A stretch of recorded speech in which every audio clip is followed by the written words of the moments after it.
Good morning all of you. मैं विशाल सिंह आप सभी का स्वागत करता हूँ। हम लोग सेल यूनिट पढ़ रहे थे और सेल में पिछले क्लास में सेल वॉल और माइटोकॉन्ड्रिया के बारे में पढ़ा था। आज हम लोग एंडोप्लाज्मिक रेटिकुलम और गाल्गी बॉडी के बारे में पढ़ेंगे। इन दोनों पॉइंटों को एक साथ पढ़ने के पीछे एक उद्देश्य यह है कि ये दोनों ऑर्गेनेल्स जो हैं एक दूसरे पर निर्भर हैं, किस तरह से एक दूसरे के साथ मिलकर के काम करते हैं उसको हम लोग एक फिगर के माध्यम से समझेंगे। तो आइए शुरू करते हैं एंडोप्लाज्मिक रेटिकुलम के बारे में। तो एंडोप्लाज्मिक रेटिकुलम जो है गार्नियर नामक साइंटिस्ट ने सबसे पहले देखा था और इसे एर्गास्टोप्लाज्म नाम दिया था। एंडोप्लाज्मिक डिस्कवर्ड और टर्म देने का क्रेडिट जो है पोर्टर को जाता है। पोर्टर ने ही बताया कि जो एंडोप्लाज्मिक रेटिकुलम है वह न्यूक्लियर मेम्ब्रेन से लेकर के सेल वॉल तक फैला हुआ एक जाल है, यानी कि जो नलिका है या ट्यूबवेल्स जैसी संरचना दिखाई देती है उसी को जाल या नेटवर्क कहा जाता है। तो एंडोप्लाज्मिक रेटिकुलम में कुल 3 भाग होते हैं, यानी उसके ऑर्गन्स के आधार पे। एक सिस्टर्नी होता है, वेसिकल्स होते हैं ये, और तीसरा जो है ट्यूबवेल्स होता है। तीनों की संरचना और कार्य की अगर हम बात करें तो जो सिस्टर्नी होता है वह अनब्रांच्ड होता है, यानी कि ट्यूबवेल्स जैसी संरचना होती है, नलिका जैसी संरचना होती है, उसमें कोई शाखा नहीं होता है और उस पर जो ब्लैक डॉटेड दिख रहा है वो ये बता रहा है कि उस पर राइबोसोम प्रेजेंट्स होते हैं।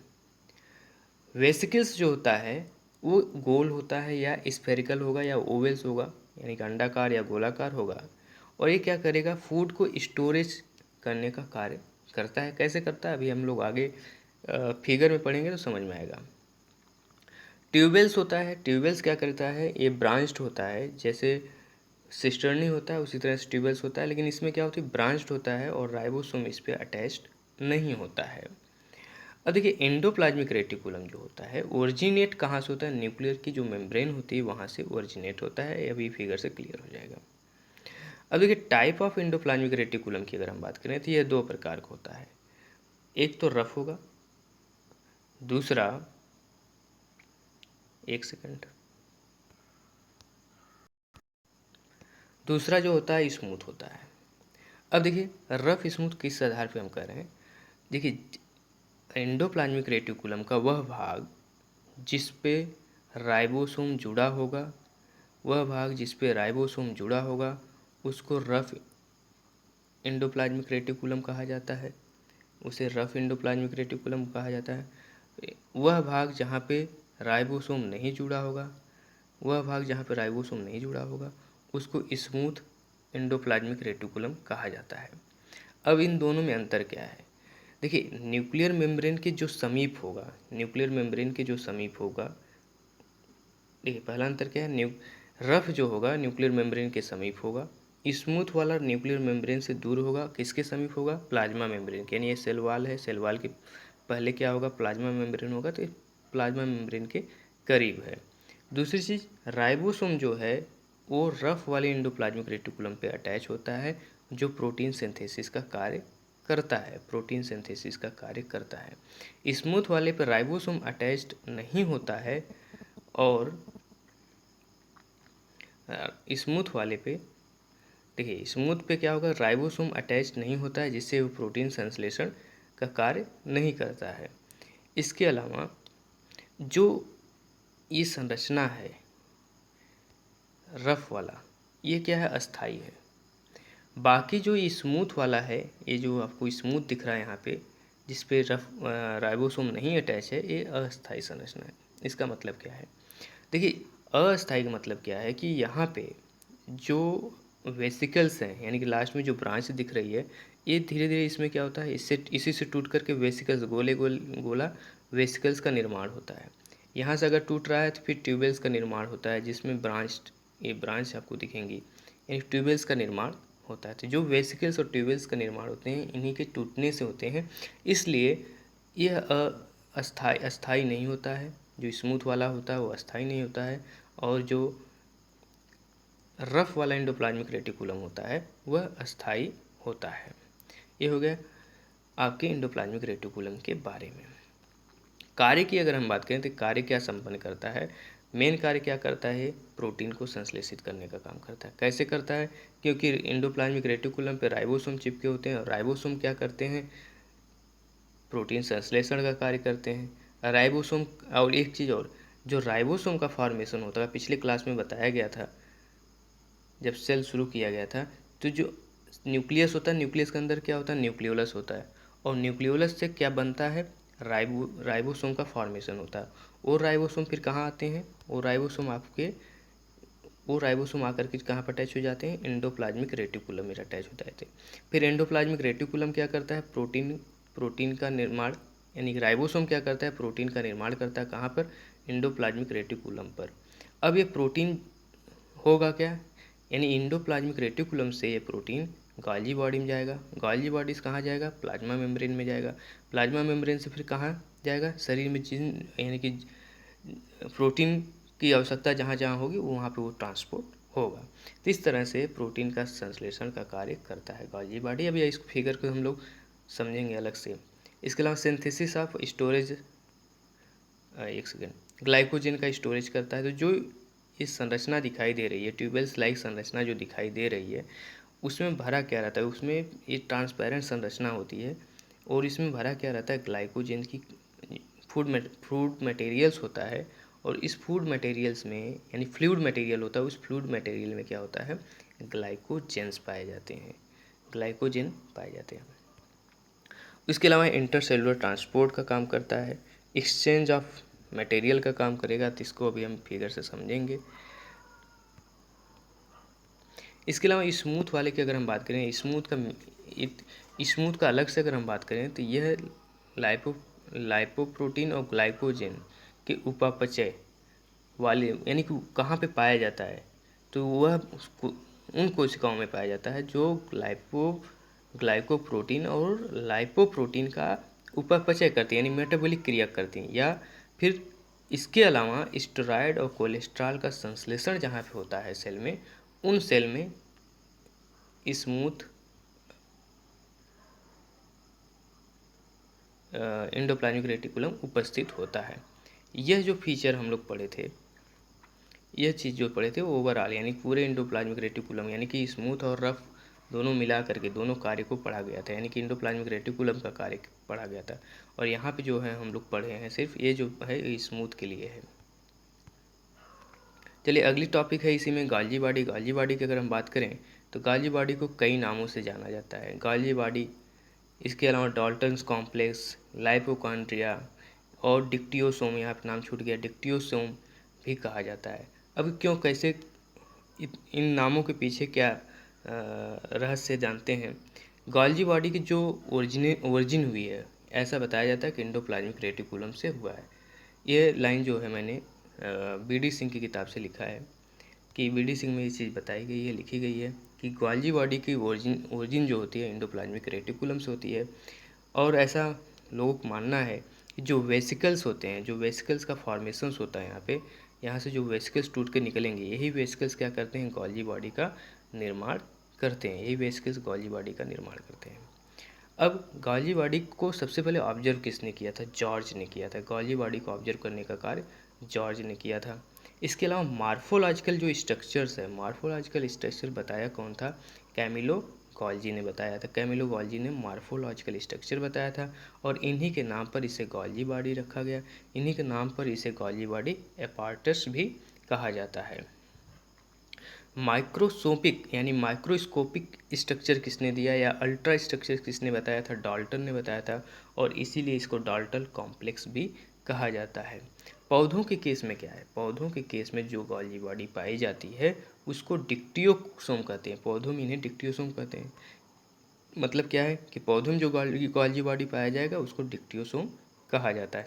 अब देखिए, अगर हम साइज़ की बात करें, साइज़ कैसी होती है, तो जो साइज़ की हम बात करें, जो जितने भी सिक्रेटरी सेल हैं जिनसे कुछ न कुछ स्राव होता है, उसमें उसका सबसे अच्छा एग्जांपल क्या है, लीवर है, जो सबसे बड़ी होती है। यानी बॉडी की वह सेल जहाँ से कुछ न कुछ स्राव होता है, वहाँ पे गाली बॉडी जो है बड़ी होती है, उन्हीं गाली बॉडी की साइज़ जो है बड़ी होती है, तो वो है आपका लीवर। लीवर में जो गाली बॉडी पाया जाता है वो बड़ा होता है साइज में। मसल्स में जो होता है गाली बॉडी वो छोटा होता है, क्योंकि नॉन सिक्रेटरी सेल है। तो जितनी भी नॉन सिक्रेटरी सेल होती हैं, यानी जहाँ से स्राव नहीं होता है, उसमें गाली बॉडी छोटी साइज़ की पाई जाती है। जितने भी स्रावी या सिक्रेटरी कोशिकाएँ होती हैं, उसमें गाली बॉडी बड़ी पाई जाती है। उसका एग्जाम्पल लीवर है। नंबर की अगर बात करें तो प्रत्येक एनिमल्स में, जितने भी एनिमल्स होते हैं उनमें प्रत्येक सेल में एक गॉल्गी बॉडी होता है। लेकिन प्लांट के केस में क्या होता है, 12 होता है। प्लांट के केस में 12 होता है। इसके अलावा जो शेप है, अगर गॉल्गी बॉडी की हम शेप की बात करें तो पीलियोमार्फिक है। पीलियोमार्फिक का मतलब क्या है कि कोई एकदम फिक्स शेप नहीं है। जैसी आवश्यकता या ज़रूरत होती है उस हिसाब से उसके वो अपने बॉडी में मॉडिफिकेशन करता रहता है। उस हिसाब से फूड मटेरियल को स्टोर करना, ट्रांसपोर्ट करना आवश्यकता अनुसार बदलता रहता है। अब गाल्गी बॉडी की अगर हम बात करें तो जैसे एंडोप्लाज्मिक रेटिकुलम में 3 भाग थे, उसी तरह से इसमें भी 3 भाग हैं। एक सिस्टर्नी है, नहीं सिस्टर्नी है। सिस्टर्नी का सेम फीचर है जो वहाँ पे था। थैली जैसी सदृश संरचना होती है जिसमें फ्लूइड मटेरियल भरा रहता है। वो फ्लूइड मटेरियल कैसा होता है, ट्रांसफर एकदम ट्रांसपेरेंट होता है, अनब्रांच्ड होती है, उनमें कोई शाखा नहीं होता है। तो सेम वही फिगर रहेगा जो वहाँ पे हम लोग पढ़े थे। वेसिकल्स कैसे होते हैं, गोलाकार होते हैं। ये क्या करते हैं, फूड मटेरियल को स्टोर करने करते हैं। वैक्यूल्स क्या होते हैं, स्फेरिकल होते हैं, जिसमें जिसमें सैप भरा रहता है। इसके अलावा अगर पोलरिटी की बात करें, पोलरिटी क्या है इसकी, यानी कि हमको अगर हम गाली बॉडी जब देखेंगे तो कैसा दिखेगा, तो 2 तरह से दिखता है गाली बॉडी का। अगर हम उसकी शेप को देखेंगे तो 2 एंगल से दिखेगा। एक तो कॉनकेव होगा, दूसरा कॉन्वेक्स होगा। कॉनकेव उसको कहा जाता है जैसे अवतल लेंस या उत्तल लेंस आप पढ़े होंगे, तो जो अवतल की तरह संरचना दिखाई दे उसको कहा जाता है कॉनकेव। अब देखिए इस तरह की अगर संरचना दिखाई दे, ये है आपका इस तरह से ये, तो जो ऊपर वाला भाग है ये क्या है आपका, कॉनकेव है। और नीचे जो नीचे की तरफ दबा हुआ भाग है ये क्या है आपका, कॉन्वेक्स है। यानी ऊपर की तरफ अवतल और नीचे की तरफ क्या है, उत्तल।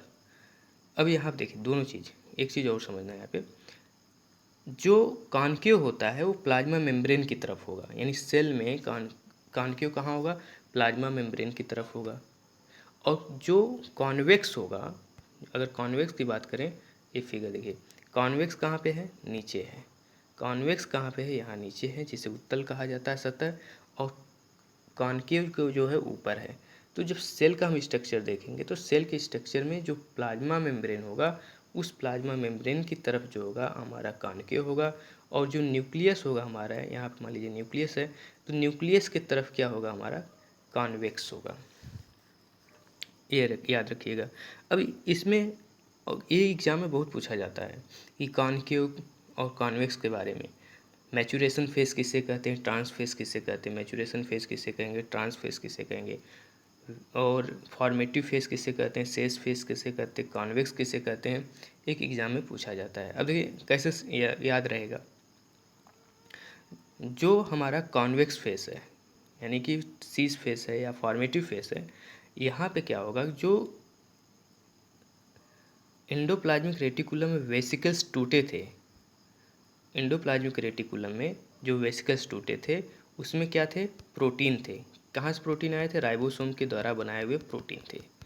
वो वेसिकल्स क्या करते हैं, यहाँ पे जा कर के अटैच हो जाते हैं। वो वेसिकल्स यहाँ पे आकर के अटैच हो जाते हैं और उस प्रोटीन को फिर इसमें ट्रांसफ़र करते हैं। ऑलरेडी रेड बना हुआ है इसमें, और वो ट्रांसफ़र हो करके फिर यहाँ पे पहुँच जाता है ट्रांस फेज में। और ट्रांस फेज से फिर कहाँ पहुँचता है, जो प्लाज्मा मेम्ब्रेन है वहाँ पहुँच जाता है।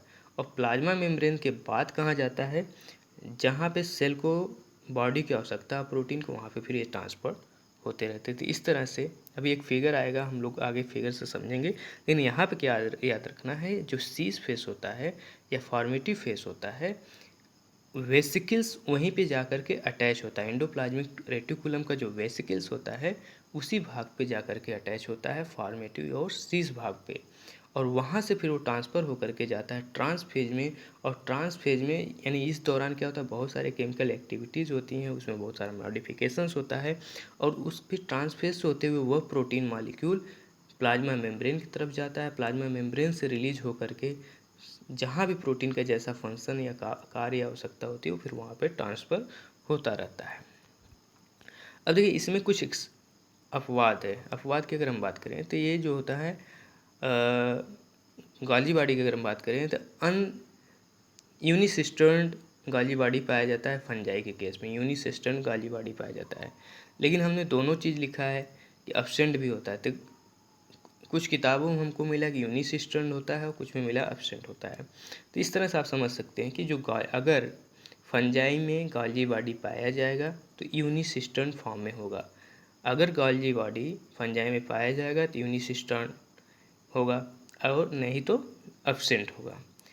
चलिए अब बात करते हैं गॉल्जी बॉडी एब्सेंट होता कहाँ पे है ह्यूमन के केस में। तो ह्यूमन का जो ब्लड होता है वो उस ब्लड सेल्स में गॉल्जी बॉडी नहीं पाया जाता है। जो आरबीसी सेल्स होती है उसमें गॉल्जी बॉडी नहीं पाया जाता है। फंक्शन की बात करें तो पहला काम क्या है, प्राथमिक यानी प्राइमरी लाइसोसोम मीन्स ये हुआ कि लाइसोसोम की जो उत्पत्ति होगी वो गॉल्जी बॉडी के द्वारा होगा, यानी गॉल्जी बॉडी क्या करेगा, लाइसोसोम का फॉर्मेशन करेगा। अगला पॉइंट, एब्जॉर्प्शन एंड स्टोरेज या कंसंट्रेशन ऑफ कंपाउंड। तो एब्जॉर्ब करना, स्टोर करना, उसको हाई कंसनट्रेट में कन्वर्ट करना, और उसके बाद पूरे मटेरियल को क्या करना, पैकेजिंग के रूप में रखना अपने पास। इसके अलावा इम्पॉर्टेंट काम क्या, सबसे महत्वपूर्ण काम क्या करता है, सेल प्लेट का फॉर्मेशन करता है और सेल वॉल का फॉर्मेशन करता है। तो सेल प्लेट और सेल वॉल की अगर हम बात करें तो जो हम जेनेटिक्स में हम लोग जब पढ़ते हैं सेल डिवीज़न के बारे में, तो वहाँ पे जो सेल प्लेट का फॉर्मेशन होता है या इक्वेटोरियल प्लेट का फॉर्मेशन होता है, सेल वॉल का फॉर्मेशन होता है, वह गॉल्जी बॉडी के द्वारा होता है। इसके अलावा इसमें इंटरसेलुलर ट्रांसपोर्ट होता है, कार्बोहाइड्रेट का संश्लेषण होता है। इंटरसेलुलर ट्रांसपोर्ट कैसे होता है अभी नीचे फिगर उसे हम समझेंगे।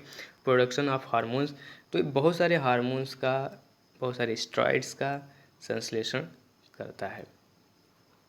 जो शुक्राणु होते हैं, यानी शुक्राणु का जो टिप वाला भाग होगा, ऊपर वाला भाग होगा, ऊपर वाले भाग को हम एक्रोसोम कहते हैं, और उस एक्रोसोम का निर्माण किससे होता है, गॉल्जी बॉडी से होता है। तो जो स्पर्म होगा उसके टिप वाला भाग यानी स्पर्म के ऊपर एक्रोसोम पाया जाता है। एक्रोसोम का निर्माण किससे होता है, गॉल्जी बॉडी से होता है। अब एक फिगर ये है, हो सकता है नाम स्पष्ट न दिखे तो इसलिए ध्यान से सुनने की कोशिश करिएगा। देखिए इस फिगर से हम क्या समझ सकते हैं, इस फिगर से समझेंगे कि गॉल्जी बॉडी और इंडोप्लाज्मिक रेटिकुलम में क्या रिलेशनशिप है। अब देखिए ये जो हरे कलर का यहाँ पे जो दिख रहा है ये क्या है, न्यूक्लियर मेम्ब्रेन है। ये क्या है, न्यूक्लियर मेम्ब्रेन हरे कलर का।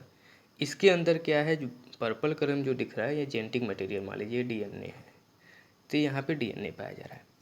अब इसकी जो आउटर मेम्ब्रेन है यहाँ से ये जो आपको दिख रहा है ये पूरा पार्ट, ये जो पूरा पार्ट है ये इंडोप्लाज्मिक रेटिकुलम है।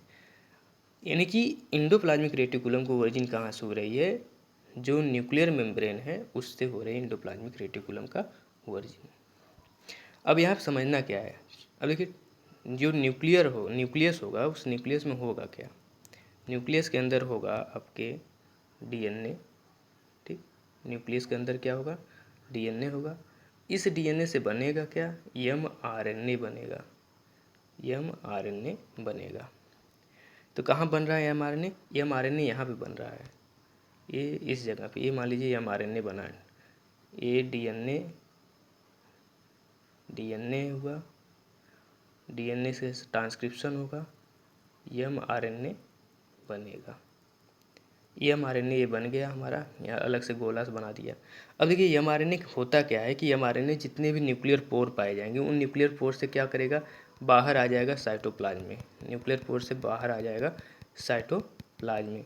अब साइटोप्लाज्म में जब आएगा तो जो इंडोप्लाज्मिक रेटिकुलम होता है उस पर राइबोसोम्स पाए जाते हैं। यहाँ पे राइबोसोम और जहाँ पे राइबोसोम पाया जाता है उसी को कहा जाता है रफ एंडोप्लाज्मिक रेटिकुलम। तो इसमें देख रहे होंगे डॉट डॉट सा ऑलरेडी है राइबोसोम। तो वो करता क्या है कि जो mRNA बना है, यानी न्यूक्लियस के अंदर जो mRNA बना है, जब वो न्यूक्लियर पोर के माध्यम से बाहर आ जाता है तो फिर क्या करता है, राइबोसोम से अटैच हो जाता है। तो जब राइबोसोम से अटैच हो जाता है तो फिर बनाता क्या है, प्रोटीन का निर्माण करता है। वो प्रोटीन का निर्माण करता है, आप देखिए प्रोटीन का निर्माण करता है। अब जब प्रोटीन का निर्माण करता है तो फिर क्या होता है, एंडोप्लाज्मिक रेटिकुलम के जो वेसिकल्स होते हैं, वेसल्स टूटते हैं। यहाँ देखिए ये एंडोप्लाज्मिक रेटिकुलम है, उसमें प्रोटीन का निर्माण हुआ राइबोसोम से।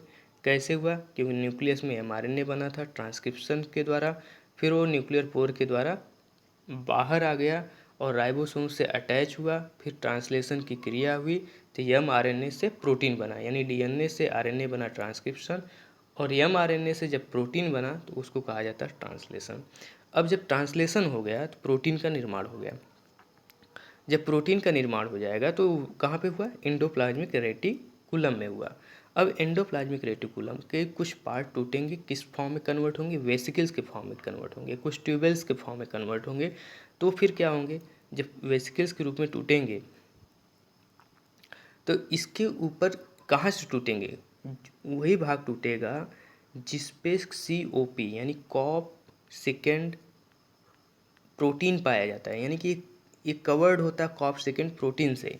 तो जहाँ पे कॉप सेकेंड प्रोटीन से कवर्ड होगा वहीं से भाग वो एंडोप्लाज्मिक रेटिकुलम का वह भाग टूट जाता है।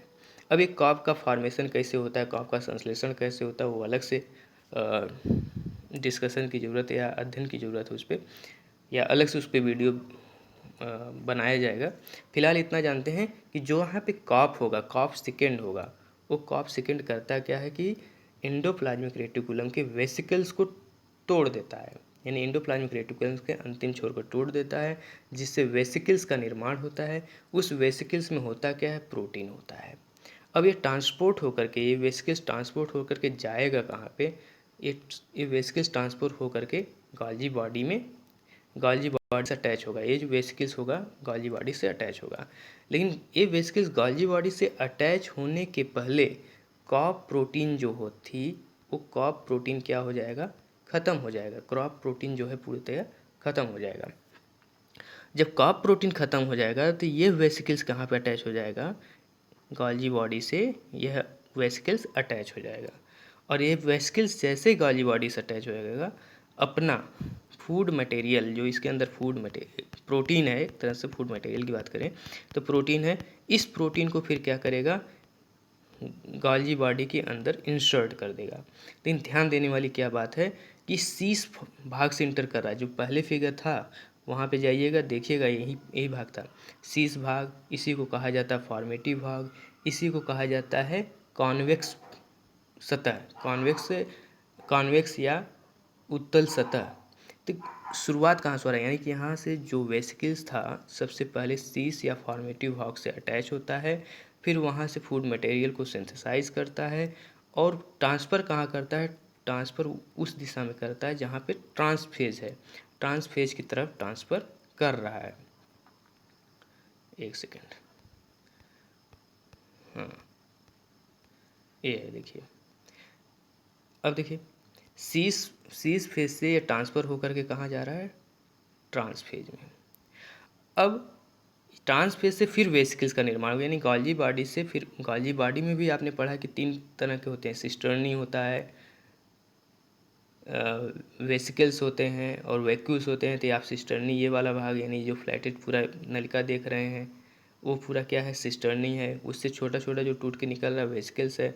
अगर ब्रांच युक्त यहाँ से पूरा निकले तो वो आपका